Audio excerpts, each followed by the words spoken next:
Nous sommes au deuxième jour de l'UMPJ. À cette session, d'abondantes prières ont été élevées à Dieu en faveur de l'Église à partir des vérités fondamentales reçues dans la soirée du jeudi 1er décembre, jour 1 de cette édition. La responsable de l'UMPJ Côte d'Ivoire, après avoir conduit les siens à une intercession suppliante, a invité le pasteur Boniface Meillet pour l'enseignement du jour. Enseignement qui est la continuité du message d'hier. Le pasteur Boniface Meillet a introduit cette session en révélant que le sermon sur la montagne du Seigneur Jésus est un message qui révèle le type de vie que le citoyen céleste doit mener pendant son pèlerinage sur la terre. Le royaume de Dieu, régi par une constitution, tout croyant en Christ devra scrupuleusement la respecter pour y accéder. À cet effet, l'orateur a invité tous les étudiants de l'UMPJ à intercéder pour que chaque membre de l'Église se conforme à cette charte. Il y avait la foule. There was a crowd. Jésus est monté. Jesus climbed Il s'est up assis sur la montagne. and he sat on the mountain. Ses disciples se sont approchés de lui His disciples came to him et il a commencé à leur dire and he started telling them, qui peut être un citoyen du royaume. L'évangile est prêché par plusieurs personnes. the gospel is preached by many people. Chacun dit que Dieu l'a envoyé.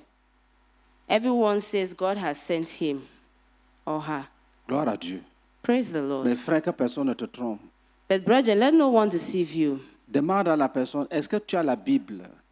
Ask that person, do you have a Bible? Est-ce qu'il y a le sermon sur la montagne dans ta Bible? Do you have a teaching on the mountain in your Bible? Est-ce que tu as vu le portrait du citoyen céleste donné par Jésus lui-même? Have you seen the portrait of a heavenly citizen given by Jesus himself? Que personne ne te trompe avec les faux débats. Il y a la repentance n'existe pas, la repentance existe. Est-ce que tu sais que quand Jésus a ouvert la bouche pour la première fois, il a dit, heureux ceux qui ont le cœur pur, ils verront Dieu. C'est pour cette raison que les apôtres enseignent à poursuivre la justice. Ils ont appris ça où? Dans le sermon sur la montagne. Nous sommes là à ce qui correspond pour Moïse à la montagne du Sinaï. We are here to that which corresponds to for Moses on the mountain on Mount Sinai. Les qualités que Jésus déclare ici The qualities that Jesus describes here doivent être recherchées par ses enfants. have to be sought by his children. Un commentateur a dit, A commentator said, Jésus ne parlait pas au monde entier, il parlait à ses disciples. Tous les vrais enfants de Dieu all the true children of God doivent étudier ces qualités, have to study these qualities.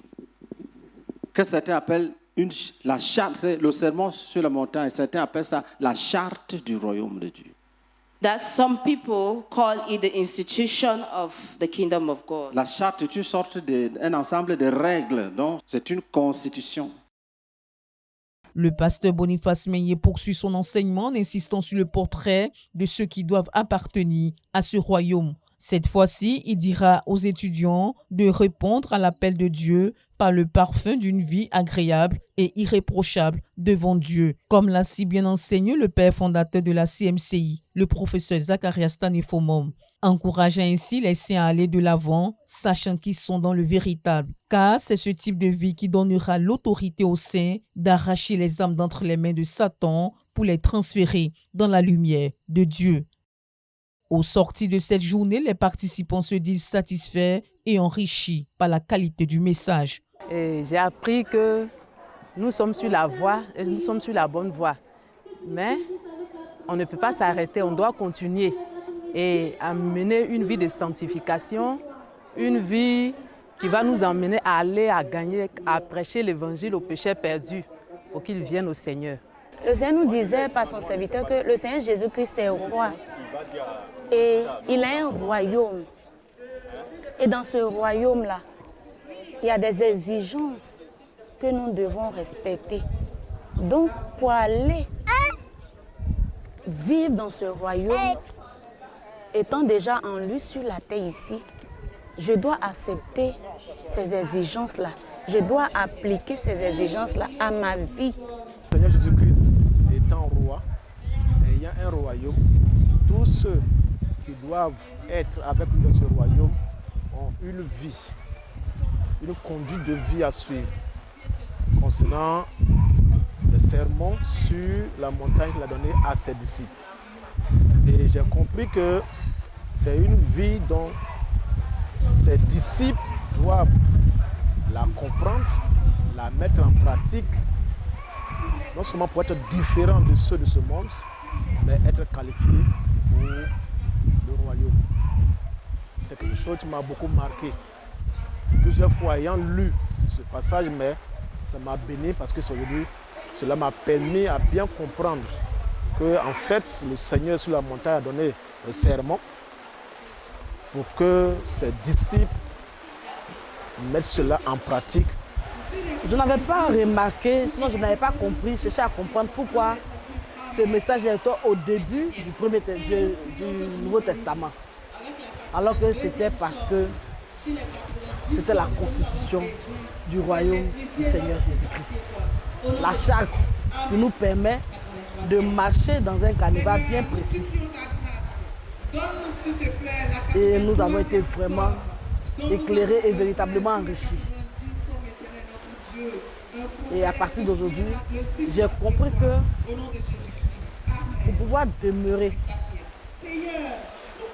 dans les normes d'un héritier du royaume des cieux, il ne faut pas se séparer de cette charte-là, qui est la constitution du royaume des cieux. Demain nous situera sur la suite du message, comme le pasteur Boniface l'a annoncé.